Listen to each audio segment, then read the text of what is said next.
السلام علیکم دوستو، آج کی ویڈیو میں ہم آپ کو آٹو بایوگرافی جو میں نے دیکھا اس سے اہم واقعات سنائیں گے۔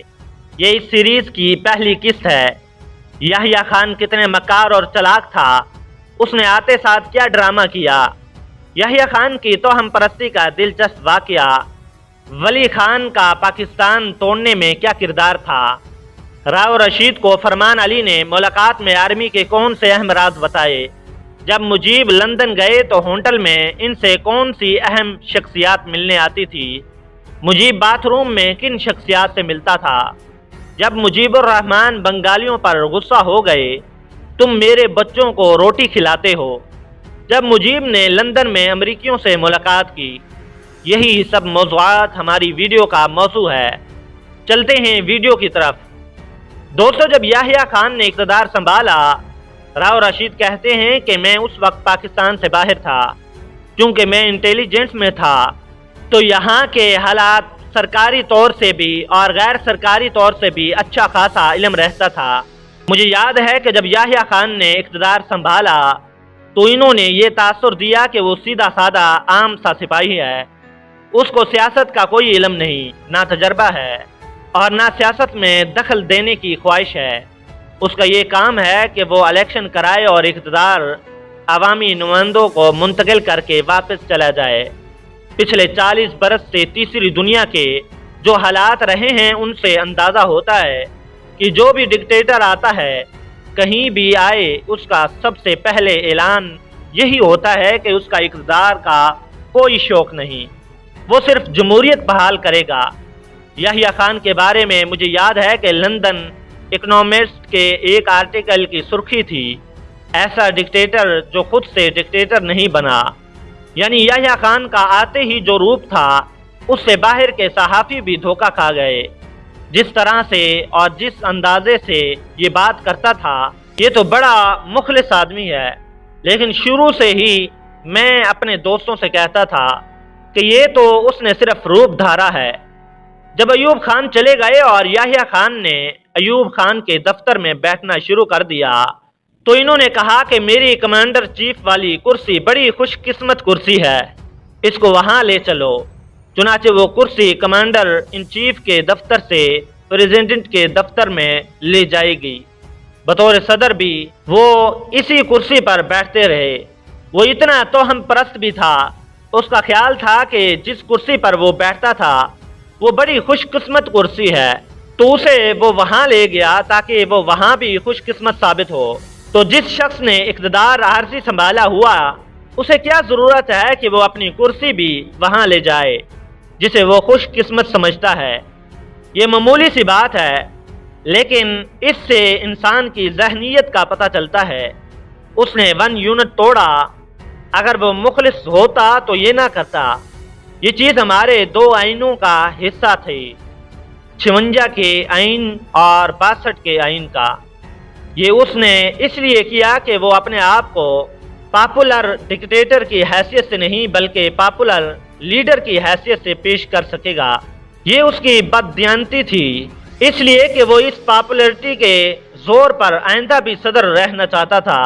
اگر وہ مخلص تھا تو ایک کام کرتا کہ 56 کا آئین جو کہ فوج نے توڑا تھا، جس پر ایسٹ اور ویسٹ پاکستان دونوں متفق تھے، اس کو بحال کر دیتا، اس کے تحت الیکشن کراتا تو پاکستان کے 2 ٹکڑے بھی نہ ہوتے۔ اس نے اتنے بڑے آئینی فیصلے تو کر دیے، لیکن صوبائی خود مختاری کا مسئلہ طے نہ کیا، اس کو ویسے کا ویسا رہنے دیا، اور اس ایشو کی وجہ سے آخرکار پاکستان کے 2 ٹکڑے ہو گئے۔ اس میں ولی خان نے بھی بڑا اہم کردار ادا کیا۔ ولی خان نے یحییٰ کے بھائی آقا محمد علی کو پیغام بھیجا کہ ایوب خان چلے گئے ہیں، میں بہت خوش ہوں، میں یحییٰ خان کے ساتھ تعاون کرنے کے لیے تیار ہوں، ان کو چاہیے کہ وہ 2 یونٹ توڑ دیں۔ یحییٰ خان کے زمانے میں راؤ فرمان علی کی ذات پر، ان کی سیاسی سوجھ بوجھ پر کافی بھروسہ کیا جاتا تھا، چونکہ سب سے مشکل مسئلہ ایسٹ پاکستان میں تھا۔ ان کو وہاں سویلین افیئرز کا انچارج لگا دیا گیا۔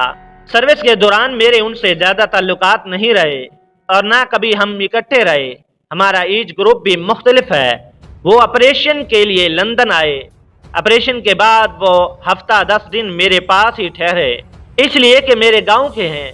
تو پہلی دفعہ ان سے مفصل ملاقات ہوئی، چونکہ میری جاب انٹیلیجنس کی تھی، اس کا سیاست سے بڑا واسطہ تھا، اور وہ خود اس وقت فوج میں سیاست کے ایکسپرٹ تھے۔ اس لحاظ سے ان سے کافی بات چیت رہی۔ میں نے ان سے پوچھا کہ جو الیکشن آپ کرا رہے ہیں اس میں کسی قسم کا نتیجہ نکلے گا تو پھر کس طرح سے بات بنے گی، اس لیے کہ ایسٹ پاکستان کے بے شمار لوگوں سے مل کے مجھے بالکل مختلف اندازہ ہوتا ہے جو ویسٹ پاکستان کے لوگ تھے۔ دونوں کے خیالات میں کافی فرق تھا۔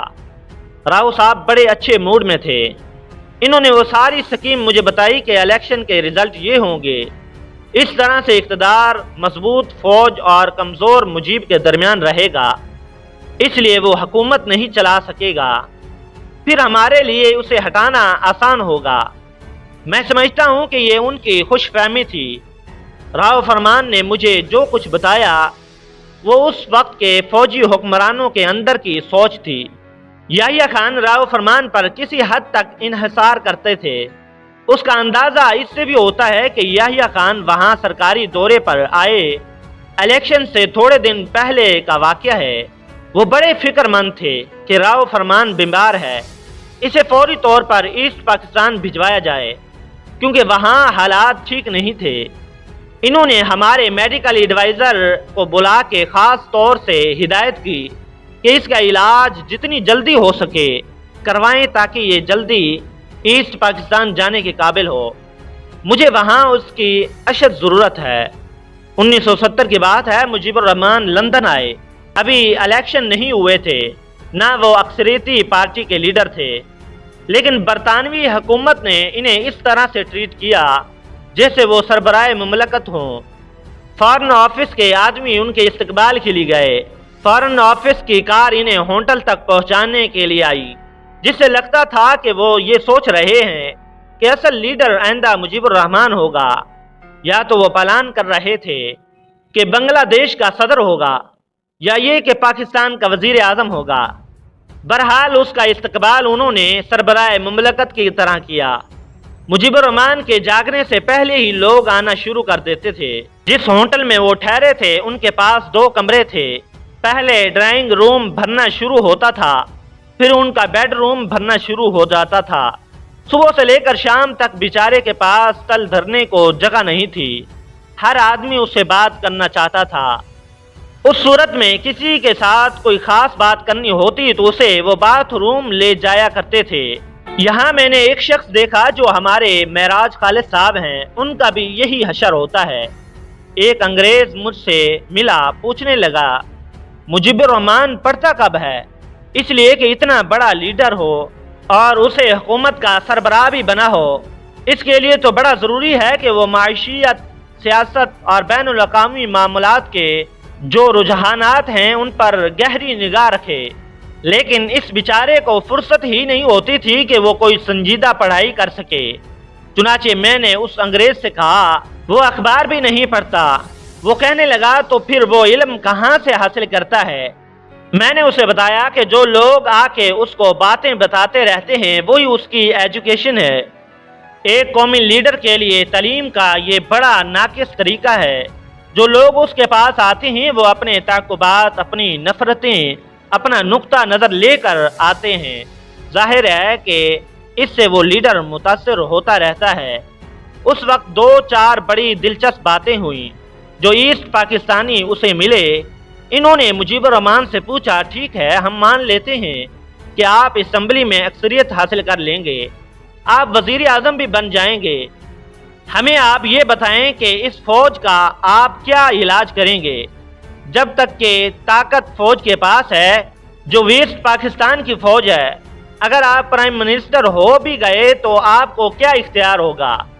میرا یہ خیال ہے کہ اس وجہ سے ایسٹ پاکستانیوں نے فیصلہ کیا کہ اس کا یہ حل نہیں کہ ان کا وزیر اعظم ہو جس کے ہاتھ پاؤں بندھے ہوئے ہوں، بلکہ اس کا صحیح علاج یہ ہے کہ وہ مکمل طور پر خود مختار ہو جائیں۔ یوسف ہارون اور محمود ہارون ہمیشہ سے مجیب کے بہت نزدیک رہے ہیں۔